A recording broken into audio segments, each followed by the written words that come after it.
Today we are covering, it's our Monday forum, so we're covering the contingency for the sale of buyer's property. We are covering the cancellation of contract, and we are covering the verification of property condition. We are going to start with the contingency for the sale of the buyer's property. Parker's going to close the door in case you can hear the motorcycle. And I'm just adjusting my windows. I'm only working off one window today, so I do not have the chat box open. So if you have a question or a comment, you do need to like unmute yourself and actually speak out if you're on Zoom World. And if you're in the office, you can just interrupt me. So contingency for sale of buyer's property. We're finishing up our buyer's session with these last three forms for the buyer's transaction process. Contingency for sale of buyer's property gets used when the buyer needs to sell a property in order to purchase the home. Keep in mind that just because a buyer is selling a property does not mean that the purchase needs to be contingent on the buyer selling that property. It's only if they need those funds for down payment and closing. The lenders require them to sell that house in order to get approved for their loan, or that's the buyer's comfort level. So oftentimes buyers, sometimes you can do like a bridge loan to pull money out to purchase forward, and they wait to sell their property until a later date. So you may not want to do a contingency for sale of buyer's property. It depends also on the market and the property you're putting an offer in on.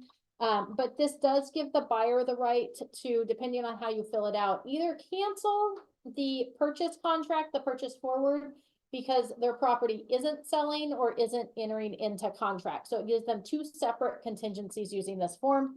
The top of the form, you're going to fill out like just about any other form.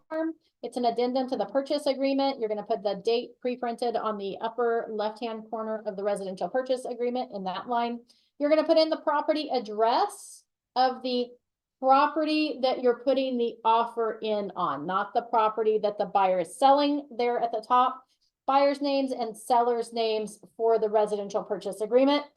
The next line, the buyer's property, that's where you're going to put the address for the property the buyer wants to sell before they complete their purchase forward. Okay, any questions about the top section?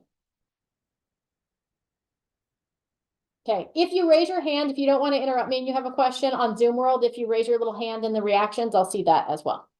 All right, the buyer's property contingency section 1, this you have two options. Well, technically you have three. The agreement is contingent upon, the default is the buyer entering into contract and the closing of escrow of the buyer's property. So it's contingent on both entering into contract and the close of escrow is the default. Or you could check box B, which is only entering into contract. So if the buyers are like, we don't need to sell this to do the purchase forward, but we want to make sure it's in contract and moving forward with the sale so that they don't have two payments for very long, you could check box B so that we're just, hey, we're going to get it on the market. We want it to be in contract. Or box C is only the close of escrow of the buyer's property. So if the buyer's property is already in contract, then we don't need the contingency for entering into contract. We just want the contingency for the close of escrow of that property. You're going to put in the escrow company or title company's name and the escrow number there. And you're also going to attach a copy of the contract that's been accepted on the buyer's property already and the contact information for the escrow. Okay. If the default is that it's attached to the COP or the contingency for the sale of buyer's property, if you check that next box, you're going to deliver it to the seller within 2 days after acceptance. Oftentimes, sellers are going to want to see that contract because they're going to want to make sure that we're not creating this domino effect. Okay, so most sellers are going to be like, hey, that's cool that you want to sell your property and we'll accept your contingency for the sale of the property, especially since it's already in escrow. But we want to verify that the buyers of your property aren't contingent on selling another property that's contingent upon selling another property. I've actually seen where it like dominoes 4 different houses together. I highly recommend trying to avoid that at all possible costs. Or you may want to know like when the contingencies are up or how far into this contract the buyer's property is. So that's why you're required to provide a copy of that residential purchase agreement. with the COP form for the property that they're selling. Okay, any questions on section 1 of the COP?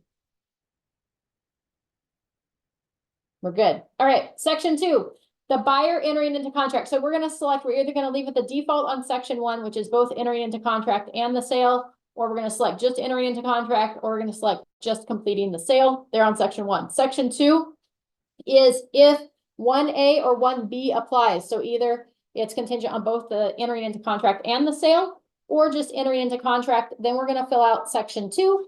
If we checked 1C, we skip number 2. Okay, number 2 is the buyer shall have 17 days after acceptance to enter into contract for sale of the buyer's property. You can change that, more or less days. Okay, so the default 17, that's how many days the buyer has to get their property in contract before the sellers can cancel on them based on that contingency. Okay, or B is by the earlier of the time specified in 2A, or within 2 days after buyer entering into contract for the buyer's property, buyer shall deliver escrow evidence to seller and escrow holder. Okay, so the first one is how many days do they have to enter into contract? B is when are they going to provide proof and notification that they've entered into contract? Okay, so those, and its default is 2 days after buyer enters into contract. Okay, maybe you want to make sure that the deposit actually hits the escrow before we say that we're in contract. So that's why you have a little bit of a leadway there. You could say 1 day after buyer enter into contract. Now, keep in mind too, not only are we going to notify the seller that we've entered into contract on the buyer's property, but we also have to deliver evidence of escrow to the seller and the escrow holder. Okay, that's going to be a copy of that residential purchase agreement and the escrow company's information. Okay, so that's section 2. Any questions about section 2? All right, section 3, again, only applies if we've checked 1A or 1B above. So we've left it the default in section 1, or we've checked B. So this is all about entering into contract for the buyer's property. It's the listing and MLS status of the buyer's property. A is buyer has signed a listing agreement for buyer's property, or shall within 3 days after acceptance sign a listing agreement with, and it's blank. So you're going to put in, if they're signing it with you, you're going to put in Realty One Group Fox. If their house is in another state or city or place you don't service, or they've chosen another agent, it really doesn't matter. Put whoever the broker is that they've signed that listing agreement with or will be signing the listing agreement with. Okay. This is why we need to have really important questions with our buyers up front to find out if they have a property to sell, because we want to be the ones to list that property, or we want to be in charge of that referral to the agent that's going to list that property. Okay, we want to get paid for that no matter what. Okay, so that first one is when are they going to sign it and who's it being signed with? B is the buyer's property is or will be submitted to the MLS in the geographical area where the buyer's property is located, or you check the box for the property will not be submitted to the MLS in the geographical area where the buyer's property is located. Okay, what does that mean? Is it going to be listed in the MLS or is it not? Right? The default is it is going to be listed in the MLS. The box is no. And also the MLS that services that area. So there's a few like random MLSs that are out there. There was one the other day that somebody was like, I can't find this property in the MLS, and it was showing up on Zillow, but not in our actual MLS. Like for Berries, it was a property listed in Solano County. So if it's not going in Berries or it's cooperating and it's in our area, then that would be not the geographical area. So most of the time the property is being listed in the geographical MLS. That's why we choose a local agent. Okay. C is buyer shall deliver to seller evidence of both the listing agreement and the MLS listing within 1 day after acceptance of buyer's acceptance if buyer's property is already listed with a real estate brokerage, and if not already listed within 1 day after the listing with the real estate brokerage. So in case somebody asks like, oh my gosh, do I have to give them a copy of the listing agreement? It says right there, yes. So if it's already active on the MLS, it's not in the contract, then within 1 day of acceptance is the default. And if it's not yet listed, then within 1 day of it going active, you need a copy of the listing agreement and a copy of that MLS being active to prove that it's actually listed in the MLS. Okay, if we're signing a listing agreement today and it's not going active for a week, I would do, hey, provide them a copy of that listing agreement within 1 day of that listing agreement being signed, and then the active MLS listing within 1 day of it going live. Okay. Any questions on section 3? Okay, section 4. So again, section 2 and 3 only apply if we've either are going with 1A or 1B. Section 4 is if we're going with 1A or 1C. So that's the property, the purchase is contingent upon the close of escrow of the buyer's property. Okay, so close of escrow, if 1A or 1C applies, buyer has until the following time to close escrow on the sale of the buyer's property. It's either going to be the scheduled close of escrow of the seller's property. So that's the property that we're putting the offer in on. Or if checked no later than 5 days prior to the scheduled close of escrow of the seller's property. Once buyer's property closes, buyer can no longer use this contingency to cancel the agreement. Okay, so those are your two options. It defaults to the buyer has until the scheduled close of escrow of the property that they're looking to buy. Okay, that's the default. Otherwise, you got to check that box if they want to close on their property before the other property is scheduled to close. Okay, and then keep in mind too that here at the end, it's saying buyer can no longer use this contingency to cancel the agreement once the property closes. Once their property closes, the contingency is automatically removed. Okay. Section 5 is the same. It applies if 1A or 1C applies. So it has to do with the close of escrow of the buyer's property. Buyer agrees to keep seller informed about the status of the transaction for the sale of the buyer's property, including any changes, modifications, addendas, or amendments to the terms of the accepted offer or delays to or removals of contingencies, updates. Okay, so the buyer's agreeing that they're going to keep their sellers notified, the property that they're buying. They're going to let them know that, hey, they've removed contingencies. Hey, the contingency deadline has passed and they didn't remove contingencies. We've extended the close of escrow. We extended contingencies. We modified the contract in any way, shape, or form. So any of those amendments to the existing agreements, all of those get included and the seller is to be made aware. Okay, so that's under 5A. 5B says within 2 days after seller's written request, but no earlier than the applicable time to remove the contingencies in the contract for sale of the buyer's property, buyer shall deliver to seller evidence of the removal of those identified contingencies. Okay, so seller can say, hey, we want proof that those contingencies are removed. And within 2 days of that request, the buyer is required to provide proof that they were removed. So it's important to stay on top of the buyers for the seller's or the buyers for the buyer's property to make sure that they're doing everything contractually like they're obligated to do. Any questions about sections 4 or 5? All right. Section 6, cancellation of buyer's property. If buyer's property is in or enters escrow and either party to that escrow gives the other a notice of cancellation of contract, the buyer within 2 days thereafter shall deliver to seller written notice of that cancellation.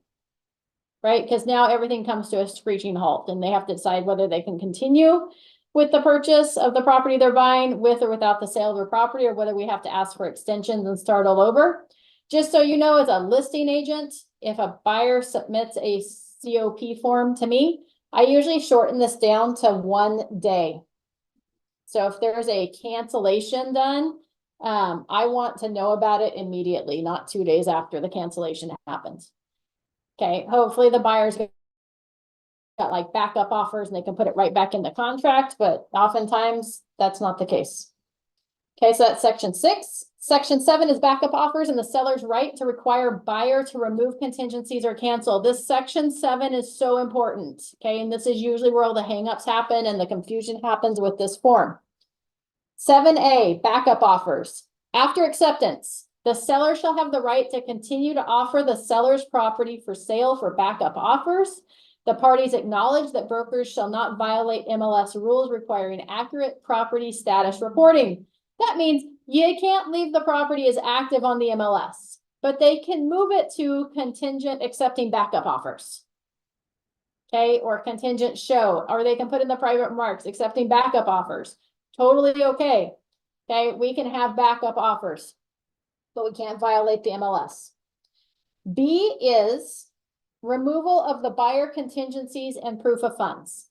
Unless paragraph 7C3 is selected, which we'll cover here in a minute, if seller accepts a written backup offer and provides buyer a copy of the signed accepted backup offer within the time specified in paragraph 7C1 or 2, seller shall have the right to give written notice to buyer to, in writing, remove the contingency, remove the loan contingency if they have one on the purchase, and provide verification of sufficient funds to close escrow without the sale of the buyer's property.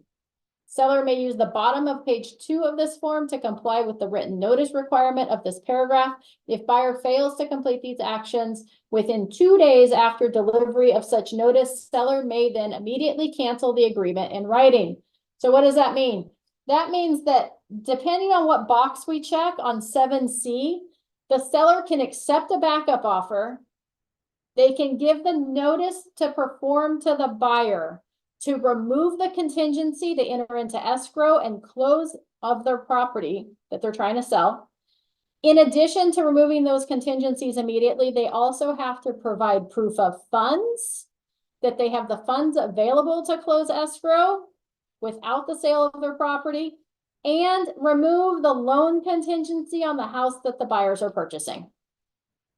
Okay, they're saying that they can complete the purchase basically without the sale of the house. The lender's on board, the buyer's on board, everybody's on board. Okay, so that's how the 7A and B rolls. Okay, 7C is the time to give notice to remove those contingencies. The default is that there's no delayed right, which means that at any time after acceptance, seller gets a backup offer, they can ask the buyer to remove all these contingencies associated with this contingency for the sale of the buyer's property. That's the default, anytime after acceptance. Okay. C2 is a delayed right to notify buyer, and it defaults to 17 days after acceptance. So what that means is that, hey, we're going to put this property in contract. Buyer, we're taking your word that you're going to be able to get your property sold. For the next 17 days, I can't issue a notice that we've received a backup offer and move forward with that backup offer. You've got 17 days to get the ball rolling on this. And even if by the 17th day you get your property in the contract, I can still give you notice of the backup offer, and you have to remove all those contingencies, the loan contingency on the purchase, the contingency for the sale of your property, and you have to show me that you have adequate funds available in your bank account right now without the sale of your property. Okay, so that's how the delayed right to notify buyer works. C3 is there's no right to notify buyer. That means at no point during this transaction, as long as the buyer is performing as specified, within the time period specified, the seller can't cancel the contract based on this contingency with a backup offer. Okay, oftentimes, if I've got a buyer submitting this offer, I go in with C3 checked. You can't just cancel this out from underneath me. Oftentimes it gets countered. Before, back in the 4 or 5 years ago, nobody knew how to use this form, so you check that box and they would just accept it as is. Now agents are smarter, so now they're starting to be like, oh, we're going to counter, we'll give you a delayed right to notify. Oftentimes that delayed right to notify matches up with the time period they've given them to enter into contract to sell their property. So a lot of times that'll match, but there are those 3 options, either immediate, delayed, or no right. Any questions about 7?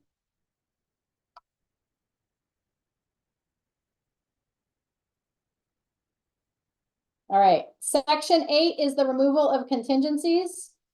This contingency can only be removed in writing, even if the buyer removes this contingency, unless buyer also performs all actions pursuant to paragraph 7B. Seller retains the right to cancel under paragraph 9.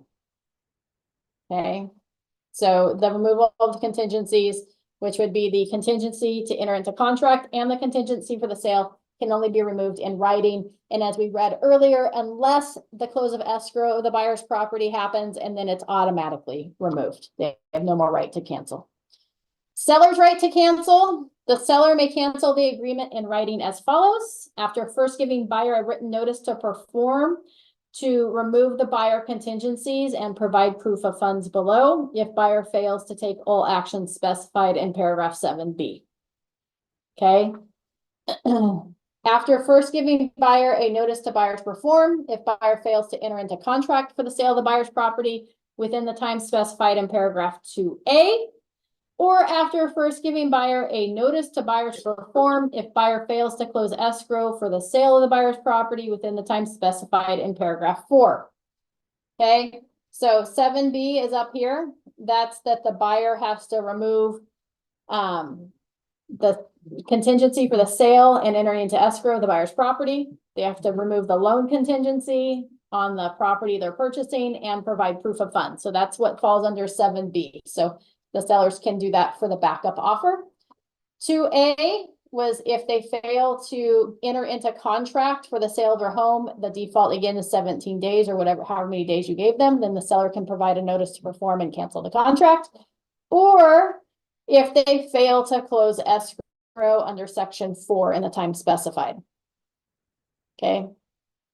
So that takes care of the seller's right to cancel A, B, and C. They can also cancel after first giving buyer a notice to perform if buyer fails to deliver escrow evidence within the time specified in 1C or 2B. So that's providing the escrow holder's information, contact information, escrow number, and a copy of the accepted residential purchase agreement on the home that they're selling. D is after first giving buyer a notice to buyer to perform if buyer fails to, oh, I think I just covered that one. Hold on. E, after first giving buyer a notice to buyer to perform if buyer fails to deliver evidence of listing the buyer's property or as applicable, the submission of the buyer's property to the MLS within the time specified in paragraph 3C. Okay. If buyer fails to deliver evidence of the removal of contingencies in the sale of buyer's property as specified in paragraph 5B, or if buyer gives notice to the seller of either party's cancellation of contract for the buyer's property.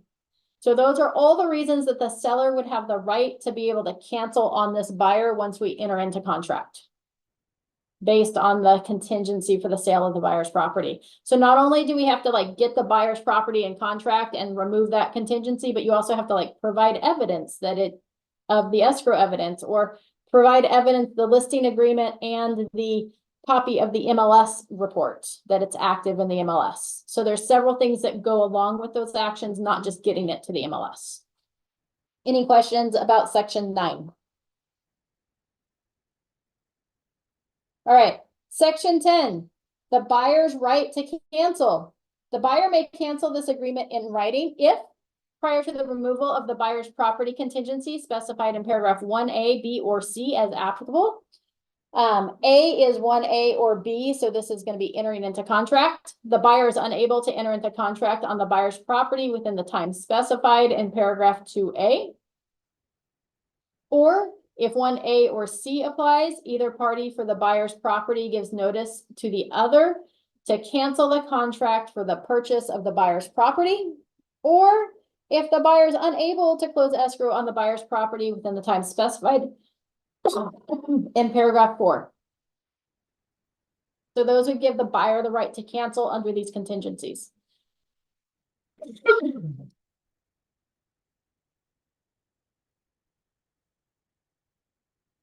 Section 11 is important as well.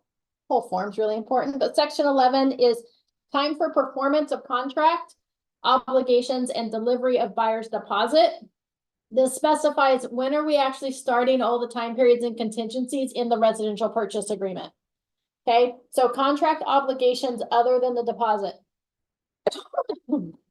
That would be time periods in the agreement for inspections, contingencies, covenants, close of escrow, and other obligations, excluding those in this addendum, shall begin as specifies in the agreement. So that's upon acceptance, or on the day after buyer delivers to the seller any of the following: escrow evidence for buyer's property, or buyer's election in writing signed by the buyer to begin time periods, or buyer's removal of this contingency for the sale of the buyer's property. So the default is that it's going to begin as specified in the agreement, which means if we wrote a 30-day close of escrow in the agreement and we asked for 15 days to get the buyer's property in the contract, you better accept a contract with like a 2-week close of escrow on the buyer's property. Otherwise, we're going to need to ask for an extension of time.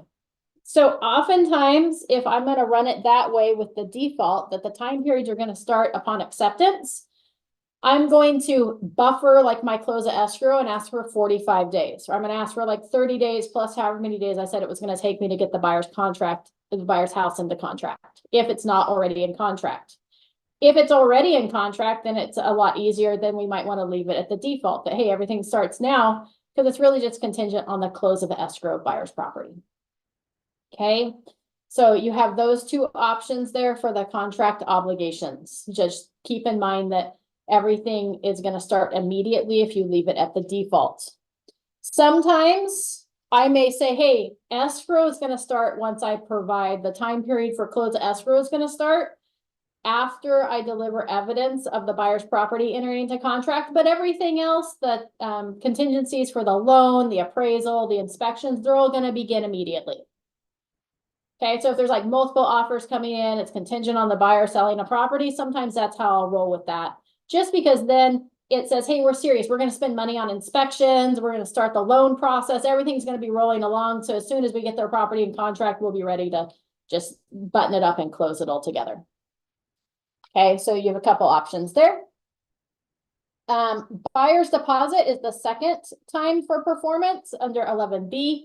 Which is buyer's deposit shall be delivered to escrow within the time specified in the agreement, or you can check the box within 3 business days after the buyer delivers to seller any of the following: escrow evidence for buyer's property, buyer's election in writing signed by the buyer to begin time periods, or buyer's removal of this buyer's property contingency. So again, the default there is with the acceptance of the agreement. So as specified in the residential purchase agreement. So oftentimes that means within the first 3 days after acceptance. I usually leave the buyer's deposit just like that. I want the seller to know that, hey, we're serious. We're going to put that deposit in escrow. It also helps keep your buyers a little bit more focused on the process if they've got money sitting in escrow. So that's section 11. Any questions about the contingency for the sale of the buyer's property, the COP form? All right, buyer signs, seller signs. Here at the bottom, nobody's going to sign this at the beginning, the notice to remove buyer contingencies and provide proof of funds. So we only sign the top at acceptance. This bottom section gets signed when the seller accepts a backup offer, assuming they have rights to accept that backup offer under section 7. And now they're providing the notice to the buyer that they're enacting their rights to accept that backup offer. That's how we use this bottom section. It's the seller hereby gives notice to the buyer to remove the sale of the buyer's property contingency, remove the loan contingency, if any, and provide verification of sufficient funds to close escrow without the sale of the buyer's property. If buyer fails to complete these actions within the time specified in paragraph 7B, which defaults to 2 days, the seller that may then immediately cancel the agreement in writing. This notice to remove buyer's contingencies and provide proof of funds is not to be delivered until the time specified in paragraph 7C. Okay, and then the seller signs that and they present it to the buyer, and that's when the buyer has to remove the contingency for the sale of their property. They have to remove the loan contingency on the property they're purchasing, and they have to provide proof of funds in their account that they can complete the sale without the sale of their home. And that's the end of the COP form. Any other questions on the COP form? Contingency for sale of buyer's property. All right. The next form that we're covering today is the verification of property condition. This is the buyer's final inspection. Again, we're finishing up our buyer unit from the previous quarter. You're gonna put the property address at the top. The residential purchase agreement specifies that you're going to do this inspection 5 days prior to the close of escrow, not 4 days, not 3 days, not 2 days. It's gonna happen 5 days prior to the close of escrow.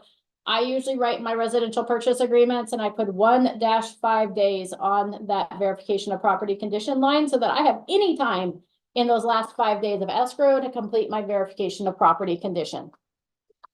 You can run yours how you would like.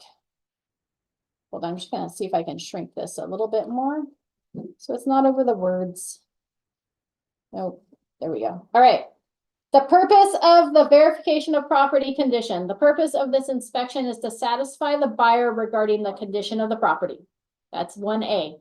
1B, unless otherwise agreed, buyer and seller understand and agree that a final inspection is not a contingency of the agreement. Okay, if the property is not in the same condition, that doesn't give the right to the buyers to cancel. The verification of property or its waiver is not intended in any way to alter the contractual obligations of the seller regarding the condition of the property to be delivered to a buyer at possession date. It is not to be based upon any statement or representation by brokers, associate licensees, or brokerage employees. The parties agree to hold brokers, associate licensees, and brokerage employees harmless from any liability, claims, demands, damages, or costs arising out of the contractual obligations of the buyer and the seller concerning the condition of the property. Buyer also acknowledges that, so the first one is just like, we're setting ourselves up for success. Section 2 is the buyer acknowledges that A, the property is in substantially the same condition as on the date of acceptance of the offer to purchase/sell, right? Same condition. And the seller has completed any repairs, alterations, replacements, or modification as agreed to by buyer and seller with the following exceptions. Okay, so if we don't put anything on those lines, we're saying, hey, the property's in the same condition as the date of acceptance and the seller completed any repairs that we negotiated. Okay, that's what the buyer's acknowledging if we don't write anything. I don't like my clients signing blank forms. So I will put nothing noted under exceptions. So that I just don't have them signing something that I could go back and fill in later. I just think it's good practice. Some agents will be like, you're not supposed to put anything there if it's all perfect. I'm like, oh, I don't like signing blank things. So there we go. Okay, if there's an exception, there's a hole in the wall that wasn't there upon acceptance. The seller failed to complete a repair that they were supposed to complete. Then I put it there in that exceptions line, and then we're going to try to work that out over the next couple of days before the close of escrow. But again, as it mentioned at the beginning, this isn't a contingency, so the buyers can't cancel. We can't even technically like delay the close of escrow for the condition not being the same. They can go to like small claims court or mediation or whatever after the close of escrow to finish working it out, but you're still technically supposed to close escrow. Okay. If the seller's belongings are still in the house, sometimes I will note that in here, that the seller is still living in property at the time of verification of property condition, because now I've noted that, hey, we're saying that the property is in the same condition, but the seller's also still living there. So something could happen in the next 5 days. Okay. The evaluation of the condition of the property, including any items listed above, is based on a physical inspection by buyer and or test surveys, inspections, or other studies performed by inspectors selected by buyers. So it's possible that if I say, hey, we've negotiated some repairs, now I want the home inspector to come back with me during that final verification of property condition and verify, because I'm just the buyer and I don't know very much, that the repairs were actually completed that we asked them to do, that now those things are now working. We can do that totally inside the scope of what the buyer can have done. Okay, do keep in mind that it said there that it's based upon a personal inspection by the buyer and or test surveys, inspections, or other studies performed by inspectors selected by the buyer. It doesn't say The evaluation of the condition of the property, including items listed above, is based upon a personal inspection by the buyer's agent. Please don't do your verification of property condition for your buyers. Okay, if you do the final walkthrough for the buyers, then the buyer waives their right to conduct the final verification of property condition on that next section, section 3, that box. That's what you're going to check. The buyer does not verify the property's condition. Buyer is acting against the advice of the broker. Our buyer should always be at the final verification of property condition. And that might mean that if you have out-of-area buyers, that you do a video walkthrough with them. You put them on FaceTime and you walk them through the property. Is there anything you'd like me to get you closer to? Does everything look good? I'm counting on you to look through this property and make sure that you're satisfied with the condition of the property before I complete this form for you. Okay. Any questions about that? Verification of property condition should be done by your buyer. Okay. And again, that box 3 is right there. Buyer waives the right to conduct that final verification of property condition. If buyer does not, they're acting against our advice. Okay. So that is your verification of property condition. The last form that we're covering today is our cancellation of contract, disposition of deposit, and cancellation of escrow. Wah, wah, wah. All right, in accordance with the terms and conditions of the purchase agreement, or there's another box, so you fill in the line there. Dated, again, that date's going to be the pre-printed date on the upper left-hand page of the first page of the residential purchase agreement. If it's in regards to another document, a counter offer, something else, who knows, it would be the date printed on the top of that form as well. Unless there is no date printed on the top of that form, then it would be the date of the last signature of that form. Including all amendments and related documents on the property known as, please put in the full property address there, including the suffix for the street name. So it'd be 123 Sample Street or 123 Sample Court or 123 Sample Boulevard to make sure that's complete. Put in the buyer's names and the seller's names. They are now referred to as the parties. Advisory and instructions. The party canceling the agreement is required to act in good faith. Disputes over cancellation and deposits can be complex legal issues and can be expensive to resolve. Agents are not qualified to provide any opinion on who is entitled to the deposited funds and whether a cancellation was made in good faith. Buyer and seller are advised to seek the advice of a qualified California real estate attorney regarding this matter, right? This is where we get into trouble when we're submitting multiple offers on properties and we were like, well, we have an inspection contingency, so we can cancel under that. The seller may say, hey, the buyer didn't act in good faith. They had no intention of moving forward with this offer. If their other offer got accepted, that's not good faith. So that's where you run into problems with multiple offers on multiple properties without letting all the parties know that you are submitting multiple offers. The party canceling the agreement and not the agent needs to determine if a cancellation right applies. Cancellation must be exercised in good faith and in accordance with the rights and procedures within the agreement, including any applicable notice to perform and demands to close escrow. Section 1 allows for either one party cancellation or proposed mutual cancellation, which becomes effective upon mutual execution of Section 2. Okay, so it can be one party cancellation or mutual. If there is an open escrow, escrow holder will need mutual agreement and instructions from both parties regarding the deposit and the canceling of escrow. If the parties agree on the release of the deposit, then the parties can exercise a mutual instruction with full release in paragraph 2C below.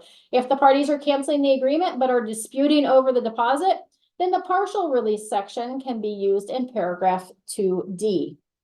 Parties are advised to consult with a qualified California real estate attorney regarding potential damages and remedies, including but not limited to retaining the deposit, seeking other monetary damage, and pursuing specific performance. Any dispute will have to be resolved in a manner specific in the agreement. So keep in mind, in a residential purchase agreement, the default for a notice to perform is 2 days. So if you don't change that to cancel under any circumstances except by mutual agreement, a notice to perform has to be served and the buyers are given 2 days to perform, or the sellers are given 2 days to perform if it's a seller action. And if that date of performance falls on a weekend or a holiday, it rolls to the next day. So if I serve a notice to perform on Friday, Saturday is day one, Sunday would be day two, but it's a weekend or holiday. So my buyers would actually have all day on Monday to perform the action before I could cancel on them on Tuesday morning. Okay, so they get 2 days. If it's we want the buyer to close escrow, then it's going to be a demand to close escrow, and the default on the residential purchase agreement for a demand to close escrow is a 3-day time period. And I believe that demand to close escrow is actually business days, because lenders and title companies don't work on weekends, but I'd have to verify that. Regardless, it's definitely the day of performance. It's a business day. Okay. Section 1, both paragraphs 1 and 2 are escrow instructions to escrow holder. Cancellation under paragraph 1A requires the signature of either a buyer or the seller, but not both. Paragraphs 1B and 2 require the signatures of both parties to be effective. Cancellation of contract, one party cancellation, that's 1A. This paragraph is used to cancel the agreement by the buyer or the seller. Its terms apply whether or not both parties agree to the disposition of deposit and cancellation of escrow in paragraph 2 below. So you're going to check the box. The buyer or the seller signing below cancels the agreement for the following reason. Who's filling out the cancellation of contract form? You're going to check the box. And then we're going to select one of these options, 1 through 5. 1 is, as permitted by good faith exercise of paragraph blank of the agreement. That's usually going to cite a paragraph that references a contingency. Okay, it's usually we're canceling under the loan, we're canceling under the appraisal contingency, we're canceling under the inspection or investigation, or the review of the seller documents, or we're canceling under the HOA, the review of the HOA documents, right? There's like 8 contingencies in there. We're going to reference the paragraph in there. If you're like, Amy, what's the paragraph? Go back to the grid on the residential purchase agreement, find the section that you're canceling under. It'll tell you which paragraphs are referenced in that section. Okay. B or 2 is the buyer has failed to remove the applicable contingency or take applicable contractual action after being given a notice to buyer to perform. Keep in mind that if my buyers have not removed the notice to perform, again, we're not supposed to advise on this, but if the buyers haven't removed an inspection contingency, sellers are like, remove it. Here's your notice to perform to remove that. Buyers still don't remove it. Now the sellers are canceling. That doesn't give those sellers the right to keep the deposit. The buyers aren't in breach of contract. They're still operating under their rights to be able to cancel based on that investigation contingency. So usually the deposit goes back to the buyer. Just throwing that out there. 3 is the seller has failed to remove the applicable contingency or take an applicable contractual action after being given a notice to perform. So the first one is the buyer's failed. The second is the seller has failed. So there's documents that the seller has to provide to the buyer as part of the contract. Things like the seller disclosures, the HOA disclosures, preliminary title report, right? There's things the seller's responsible for. We can serve a notice to perform to the seller to provide those documents. Buyer can cancel based on the fact that seller hasn't done that. 4 is the other party has failed to close escrow after being given a demand to close escrow. So either party can cancel and serve a demand to close escrow. Again, that's a 3-day time period. So it could be the sellers are dragging their feet. Buyers are like, come on, let's do this. Let's get it closed. They could say, hey, we're done. We're canceling. Even if all our contingencies are removed, the sellers fail to close escrow, buyers can walk away. Okay. Or if buyers are not getting escrow closed, then seller can do the same thing. 5 is other. So again, other would need to be something specified in the contract, not just buyers don't want to move forward. Okay. Buyers quit. Keep my deposit. I mean, it could be. It could absolutely, you put others, buyers don't want to buy the house, keep our deposit, we're quitting. Okay, that would be other. Any questions about section 1A? All right, 1B is proposed mutual cancellation. So 1A is single party cancellation. B is mutual cancellation. Buyer or seller signing below proposes a mutual cancellation of the agreement. The cancellation is only effective if the agreement is reached by both parties. Sign in paragraph 2 below as follows. This proposed mutual cancellation may be withdrawn by the party initiating it at any time prior to the agreement by the other party in paragraph 2 below, and shall be deemed revoked unless by 5 p.m. on the third day after it is signed by the initiating party, paragraph 1, or by date and time. So it defaults to 5 p.m. on the third day, or you can change that date and time. It is signed by the other party in paragraph 2, and a copy of this completed form is delivered to the initiating party. Where would this come into play? This might come into play mutual cancellation. Maybe everybody decided that, hey, like, we don't really want to sell, we don't really want to buy. I don't know why we would cancel it, but that would be one, like, everybody's just kind of at an impasse. It could be that maybe the appraisal came in low. Buyers are like, so sellers like, no, we're not changing the price. Here's our mutual cancellation that we're both agreeing to cancel. I'm not going to serve you a notice to perform right now. I'm hoping you'll just agree to the fact that we're going to cancel because I'm not changing the price based on your stupid appraisal. Right? So that might be proposed mutual cancellation. There could be a lot of other things that fall underneath there, but those are your two options. Either one party cancellation, select one of those 5, or proposed mutual cancellation under section 1B. Okay. Whoever is canceling the contract signs that first signature line there under that section. Whoever's initiating this cancellation of contract, sign this section solely for cancellation of contract. Proceed to page 2 for disposition of deposit and cancellation of escrow. Okay, so whoever's canceling signs this. If it's just single party cancellation, that's the end of that section. Section 2 is the disposition of deposit and cancellation of escrow. Okay, so the purpose of paragraph 2, this paragraph is used to instruct the escrow holder to cancel escrow for the purchase, sale, or other designated transaction for the property, and what to do with the deposit.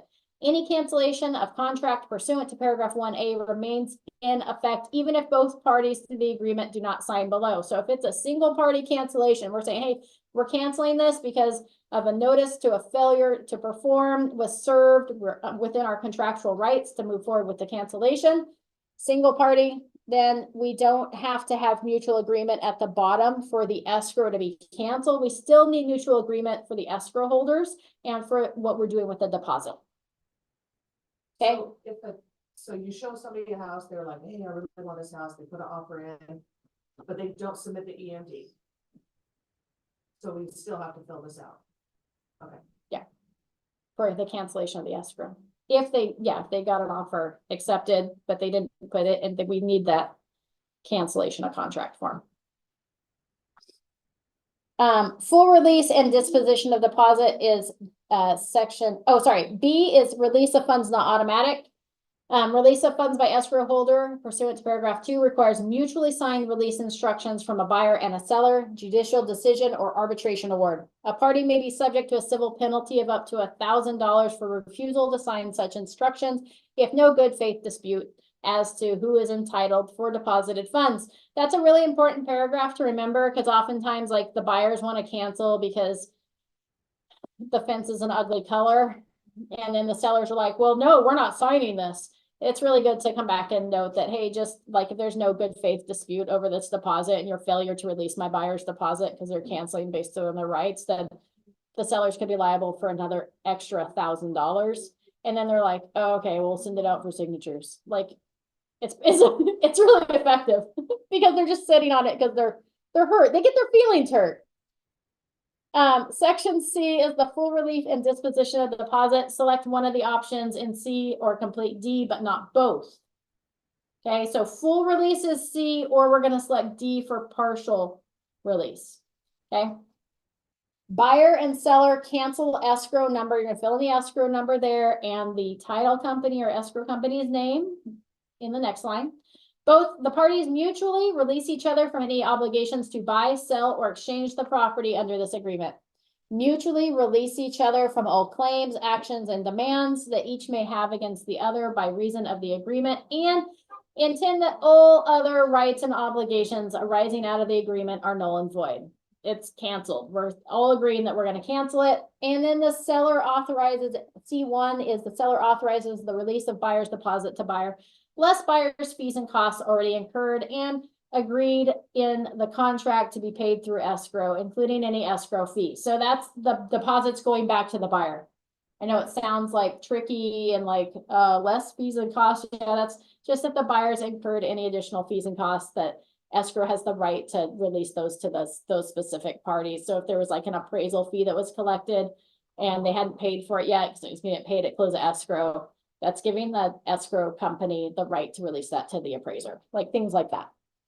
Okay, C2 is buyer authorizes release of buyer's deposit to seller less seller's fees and costs already incurred and agreed to in the contract to be paid through escrow, including any escrow fee pursuant to a properly executed liquidated damage clause, and buyer's authorization of the release of the deposit to seller is limited to no more than 3% of the purchase price.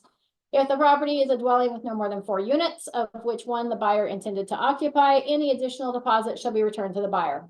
Okay, so if the deposit's going to the seller, we put a 4% deposit into escrow. That was stupid to agree to in the first place, because we also initialed the liquidated damage clause, which said that the seller's only going to be able to keep 3% of it. So in that case, 3% goes to the seller, 1% goes back to the buyer. That's what that paragraph's saying. If only 1% was put in, then the seller gets the full deposit, assuming that they are agreeing to release it. Okay. If we signed the 4% liquidated, or we've signed a 4% deposit, right? We wrote that in on our residential purchase agreement, or it was countered, and nobody agreed to the liquidated damage clause. Guess what? The seller gets all 4%. Okay. Liquidated damage clause is what protects the buyer to 3%. C3, buyer authorizes the release of blank from the buyer's deposit to the seller. We can fill in a number there. The balance to be returned to the buyer, each party to pay for their own unpaid contractual fees and costs already incurred and agreed to in the contract to be paid through escrow, including any escrow fee. Such fees and costs shall be deducted from the amount specified above. Okay. There is no deposit in escrow. Each party to pay for their own unpaid contractual fees and costs, if any, already incurred and agreed to in the contract to be paid through escrow. So you're going to select one of those if it's a full release.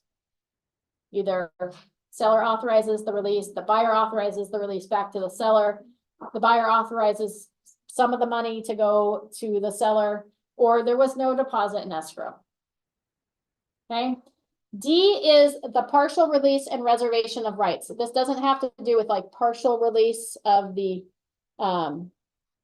deposit, right? We already handled that in section 4. This is like a partial release to the other party. Buyer and seller cancel escrow blank with blank. So you're gonna put in the escrow number and the escrow or title company there. The parties mutually release each other from the obligation to buy, sell, or exchange the property under the agreement. They reserve all rights to retain any obligations they have towards each other under the agreement, except for the obligation as applicable to buy, sell, or exchange the property, and authorize escrow holder or blank to hold the deposit until they receive subsequent mutual instructions, judicial decision, or arbitration award, or there is no deposit in escrow. So this is saying that, hey, we don't agree who gets the deposit, but we're agreeing that we're canceling the contract. We're releasing the obligation to buy or sell that property. Okay, that allows the seller to go find another buyer and sell that property, or the buyer to move on to another property, but we're still disputing over what's going to happen with the deposit. Okay, then buyer and seller sign down there. If we're not in agreement on this section 2, then we don't sign this bottom section. Whoever's canceling just signs the top section. Okay, that's your cancellation of contract, disposition of deposit, and cancellation of escrow. Questions about that form?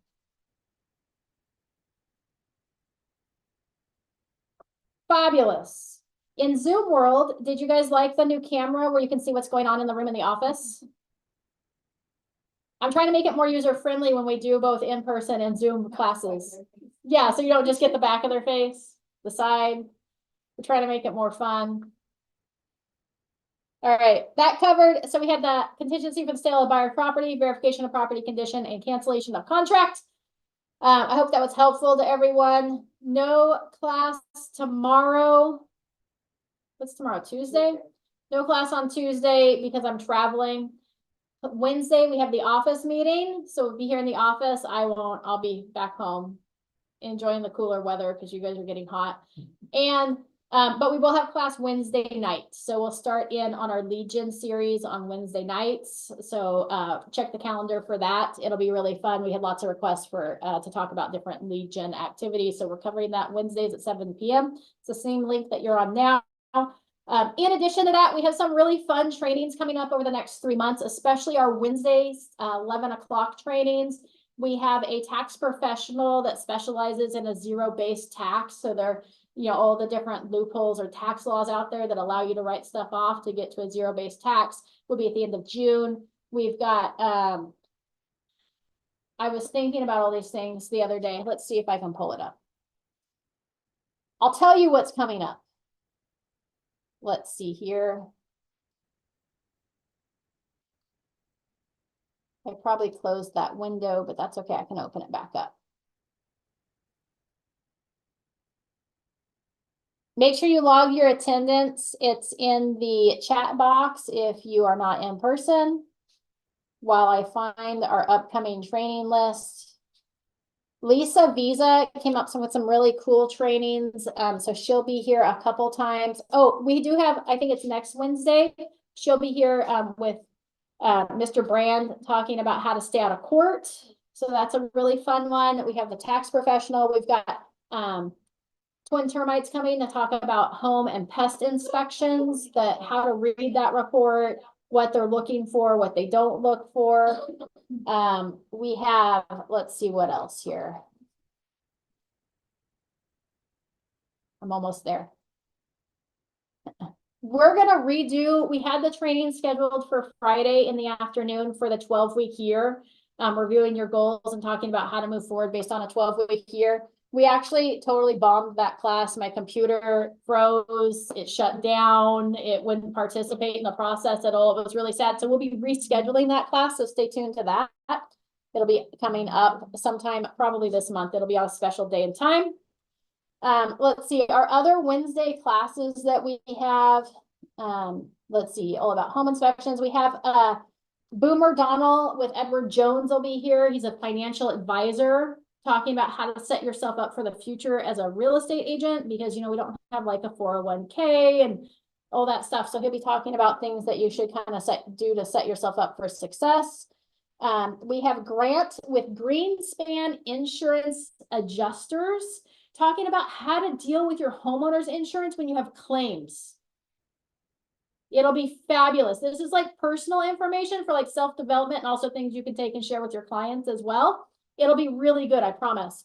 That whole process. We're going to have ORTC is going to be coming, talking about loan assumptions, how that process works, what to look for, both like solar, regular loan assumptions. So all different types of loan assumptions.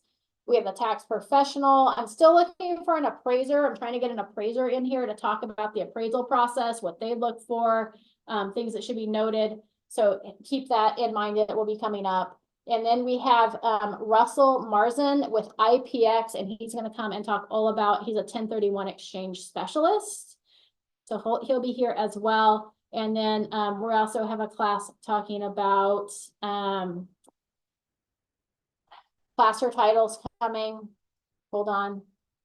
I'll tell you what they're going to cover because we're working those details out. If you have professionals that you would like to come to our office and share their knowledge with our agents, feel free to let me know. I'd be happy to book them in. I'm working to make it really hard so it's not a sales experience, but rather informational. So that's what we're really looking for. So let's see here. We have Placer Titles going to come talk about, just scrolling back through my email. What title insurance is, what kind of protection it provides to our homeowners, and then like title issues that may prevent a title insurance to be being issued on a property, because we're running into that. I wouldn't say a regular basis, but I've seen it more often in the last 6 months than I've seen in 17 years, where they can't issue a title insurance policy. We're also asking about, they're also coming to teach about how signings are handled. So like if you've got out of country or out of state people to do signings, so that you're prepared in advance for how to handle those type of things, and with the powers of attorney and military specialists. So we've got all those classes coming up over the next 3 months. So it's some exciting things. It'll be beneficial, I promise. So that's all I've got for today. Hope you guys enjoyed it. I am in today, so if you need anything, I'm local for the next 24 hours. No, I'm local for the next 20 hours. And then I head home. And then the rest of the classes will be both. The Wednesday classes on 11 o'clock, those are always in person, or most of them are in person and Zoom. So that's something you can look forward to coming into the office on at Wednesdays at 11. There you go. I hope everybody has a fabulous day.